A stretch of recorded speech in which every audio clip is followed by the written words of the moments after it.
Thank you. I think हम बहुत ही खुश हैं। बहुत ही ओवरवेलमिंग एक्सपीरियंस रहा है हम सब के लिए। आज अब थोड़ा सा महसूस हो रहा है कि चलो ये फिल्म अब रिलीज़ हो गई है, अब हमारे हाथ में नहीं है। और इतनी मेहनत के बाद आज finally I think everything has come together. So I think very very overwhelm, क्योंकि 2 साल से हम इस फिल्म के ऊपर हमने काम किया है, बहुत दिल से किया है, मेहनत के साथ। एंड बहुत ही इमोशनली बहुत ही ड्रेनिंग रहा है हम सब के लिए, सिर्फ एक्टर्स के लिए नहीं बल्कि आई थिंक पूरी टीम के लिए। जो टेक्नीशियंस हैं फिल्म, जिन टेक्नीशियंस ने काम किया है इस फिल्म के ऊपर, स्पॉट बॉय से लेकर लाइटमैन, कैमरा डिपार्टमेंट, हर एक एवरीवन, सेट डिपार्टमेंट, सब के लिए I think it's been a very very exhausting film. But I feel जब हम अब रिएक्शंस देखने के बाद वी आर वेरी ओवरवेल्म्ड। ये भी और बिजनेस कर सकती थी अगर जिस तरह से कई जगह रोका गया है फिल्म को, पुणे से लेके और कई जगह रोका गया है, तो फिल्म और भी अच्छा बिजनेस कर सकती है। इसके बारे में मैं कमेंट नहीं करूंगी, क्योंकि मैं नंबर्स या बिज़नेस के बारे में मैंने कभी कमेंट नहीं किया है और कभी नहीं करूंगी। बिज़नेस को लेकर मैं इस चीज़ को समझती भी नहीं हूँ, तो मुझे इसके ऊपर कमेंट करना सही नहीं होगा। दीपिका, अगर मस्तानी और दीपिका के बीच में अगर कोई सिमिलरिटी हो तो वो क्या होगी, खूबसूरती क्या है?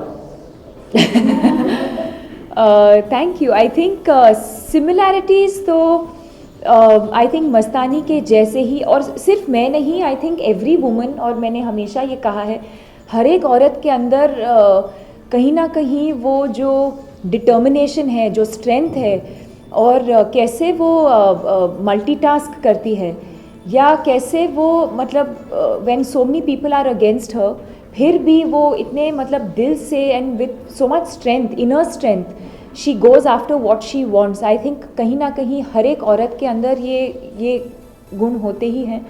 And so I think that's what makes Mastani so relatable. I think every day as women we are faced with different kinds of challenges. हमें खुद शायद यकीन नहीं होता, या खुद हम शायद महसूस नहीं करते कि वो शक्ति या स्ट्रेंथ कहाँ से हम निकाल रहे हैं, पर वो हो जाता है। I think Mastani is exactly like that.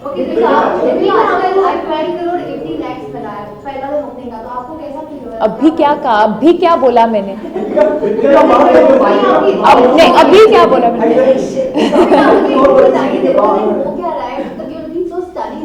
आपके ऊपर से नजरें नहीं उठ रही हैं लोगों की, and everybody is talking about your beauty in the film and otherwise also. So ये इसके पीछे क्या राज है? ये नया सवाल है।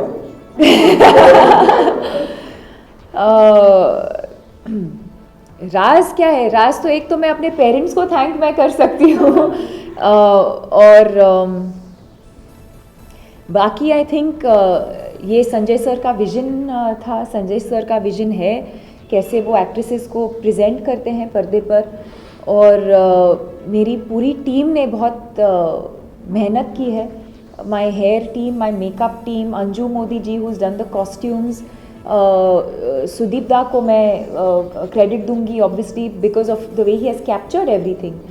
सो आई थिंक मैं क्रेडिट मैं खुद नहीं लूँगी, मैं पूरी क्रेडिट मैं टीम को दूंगी। ओके दीपिका, जिस तरह जो भी फिल्में आप करती हैं, और एक सक्सेस का कामयाबी का दौर चल रहा है जो रुकी नहीं है, और हम चाहते हैं टक्कर को रुकेगी ना, किरदार याद रह जाते हैं, दीपिका को लोग भूल जाते हैं, चाहे कॉकटेल की मीरा हो, चाहे बाजीराव की मस्तानी हो, या कॉकटेल की वेरोनिका हो, तो ये कैसे मैनेज कर लेती है Deepika? Do you agree with this कि कॉकटेल के दौरान जो एक एक्टर आपके अंदर कहीं था वो इम्तियाज बाहर लेके आया? Imtiaz is responsible for that, Homi is responsible for that,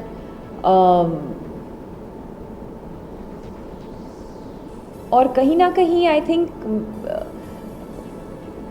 that has been my journey, I feel like everything that I have learned has been on a film set. पहली फिल्म से लेकर आज तक जो भी मैंने सीखा है मैंने फिल्म सेट के ऊपर ही सीखा है।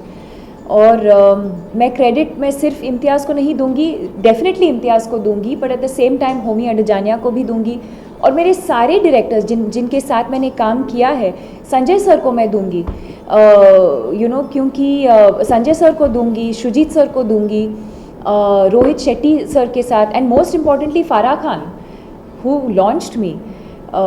So I think that many people are responsible for the person that I have become today. I feel like, and not just professional collaborations, I think personally भी जो लोग हमारी ज़िंदगी में आते हैं कहीं ना कहीं कुछ ना कुछ असर छोड़ के ही जाते हैं, और so I think it's a combination of all of that. Promotion का दिलवाले के साथ रिलीज होने के बावजूद भी फिल्म ने इतना अच्छा बिजनेस किया, तो आपको लगता है कहीं ना कहीं आप शाहरुख और काजोल की जोड़ी को, रणवीर और दीपिका, एक लेवल तक कंपटीशन दे पाएगी? नहीं, कभी नहीं, और मैं compete भी नहीं करना चाहूँगी शाहरुख सर और काजोल मैम के साथ. They are legends, they have an epic pairing, and no one can even dare to compete with them. हालांकि अगर आप कर रहे हैं, of course it's a huge compliment, but at the same time we've grown up watching their films, and they've had a huge influence as an on-screen pairing, and as actors they've had a huge influence in my life. Okay, लेकिन जो जोड़ी है उन दोनों की 10-12 साल से राज करके, ऐसे आगे चल के हम देख सकते हैं आपकी और रणवीर की? Hopefully. Talking about Ranveer and Shah Rukh and not competing, you went on from debuting your first movie with Shah Rukh and now releasing your movie again with Shah Rukh. How do you feel about it? I don't feel it. The only thing I'm feeling is actually that I'm missing Shah Rukh. That's the only thing I'm feeling. In fact, yesterday I felt it a lot, which is why I messaged him and I tweeted about it also. I was missing him because he's a lot of fun during promotions, and we've done some very special films together. And yesterday I felt like I'm not with him. So I was missing him a lot yesterday. Other than that, I mean, as far as the so-called clash is concerned, I've been saying this right from the start. I think there's enough space for two very good films to release on the same day at the same time. As an audience, I've said this earlier, as an audience I would watch both the films. They're two very different kinds of films, and they both deliver very different kinds of entertainment value as well. In fact, my friends are coming from Bangalore tomorrow, and a whole group of us are going together to watch Dilwale. अगले दिन सुनने को और देखने को मिलेगा. बॉलीवुड की अगर बात करूँ, बाजीराव मस्तानी की बात करूँ, फिर दिलवाले की बात करूँ, जिस तरह से राजनीतिक पार्टियां दखल दे रही हैं, कहीं आपको लगता है कि कुछ जरूरत से ज़्यादा हो रहा है? देखो, मैं इसके ऊपर फिर से मैं कमेंट नहीं करूँगी. मैं कुछ बोलूँगी फिर वो हेडलाइन बन जाएगा, फिर वो फिर से अननेसेसरली हम कंट्रोवर्सीज क्रिएट करेंगे, and then the rest of the month will go in उसकी मैंने ये नहीं बोला, मेरा ये कहने का ये मतलब था. I am not commenting on this. Deepika, on your Hollywood debut, would you like to say anything now since you haven't said anything about it? And you're starring opposite me. Yes.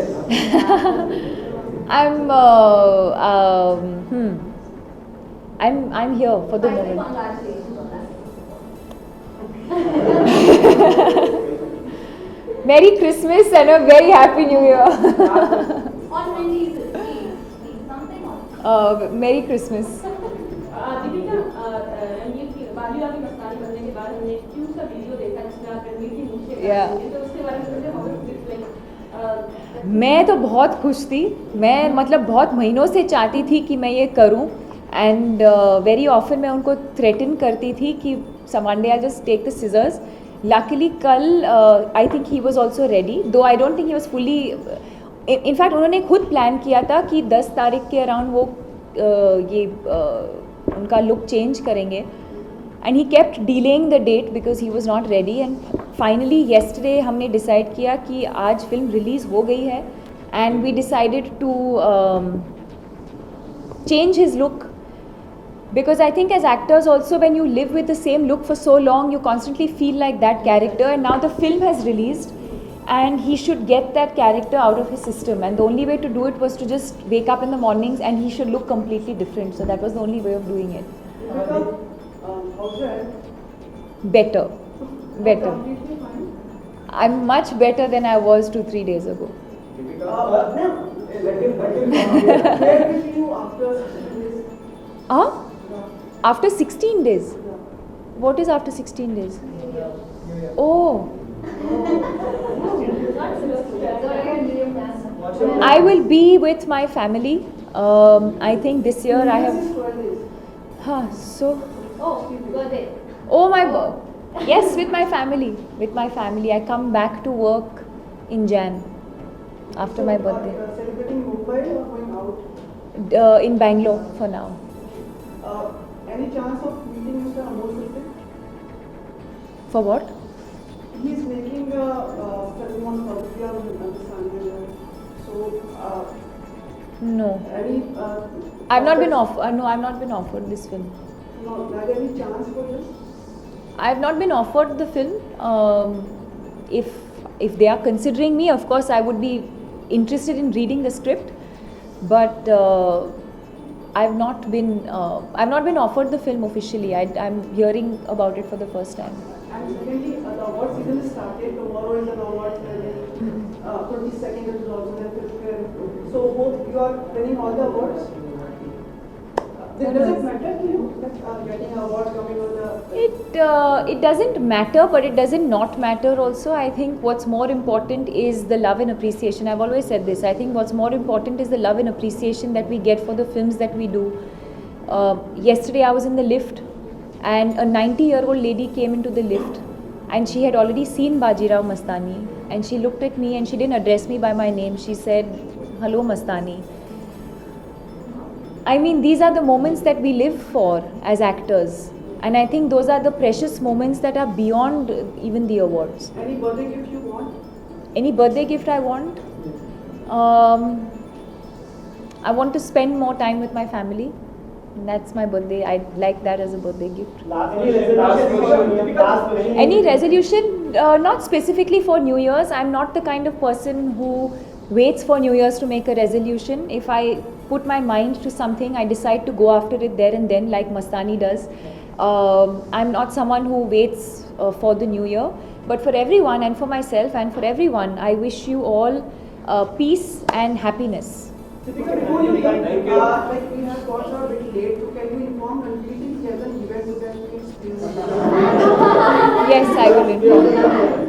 inform us like it will take some time for us to reach you. I'll tell you. I'll tell you. जिस तरह की back to back आपने फिल्में दी हैं और एक मैं repeat bye के बिल्कुल मसर एक गोल्डन एरा गोल्डन पीरियड चल रहा है जब फुल ऐसे ही है कहीं ना कहीं आपको बाजीराव मस्तानी को लेकर इतनी परेशानियां हुई प्रॉब्लम्स हुई उसके बावजूद लोग इतना प्यार कर रहे हैं क्योंकि कहीं ना कहीं एज एन एक्टर की रिस्पांसिबिलिटी ज्यादा बढ़ जाती है नर्वस और योर स्कैर्ड की इतनी ज्यादा काम Not at all. Not at all. I think किसी भी फिल्म को लेकर, चाहे वो पीकू जैसी छोटी फिल्म हो या बाजीराव मस्तानी जैसी बड़ी फिल्म हो, जब मैं फिल्म सेट पे जाती हूँ, जब मैं काम कर रही हूँ, मैं फिल्म के बारे में मैं इतना नहीं सोचती. उस वक्त मैं फिल्म के बारे में मैं नहीं सोचती क्योंकि it might affect my performance. I think it's important जब हम फिल्म सेट पे होते हैं, कैरेक्टर के बारे में सोचना, डायरेक्टर के साथ कनेक्ट होना, अगले सीन के बारे में सोचना, ये सब सोचना ज़रूरी है. मैं ज़्यादा तब उस वक्त मैं फ़िल्म के बारे में इतना नहीं सोचती और मैं इस प्रेशर के नीचे आना भी नहीं चाहती और आना भी नहीं चाहिए. You know, scale of the film and all of that is the director's vision and how he wants to mount the film, how he wants to present the film. As actors, I think the only thing that you can do is be honest to the character that you are given. Do it with honesty, do it with conviction, and enjoy it. While you're performing, you have to enjoy the performance. Thank you. Thank you. Thank you. One last question. Ma'am, जैसे कि आपको ये जो role offer हुआ है मस्तानी का, so how hard it was? मतलब आपका कोई स्टैंड इसमें या तो in terms of आपको जब ये स्क्रिप्ट मिला आपको मस्तानी का, तो ऐसे कुछ आपने गूगल इट आउट किया, कुछ एक्स्ट्रा स्टडी करने को मिला? Mastani is not like a real character. Like Bhule Aasam ki Anarkali, was it like a real historic character? Historic character. Mastani is a real historic character. Yeah. Guys, get your facts right. The love story between Bajirao and Of course, what are you saying? पूरा मिलने as a whole thing और Bajirao Mastani. Thank you, guys. Thank you. Thank you. Okay, guys. Okay.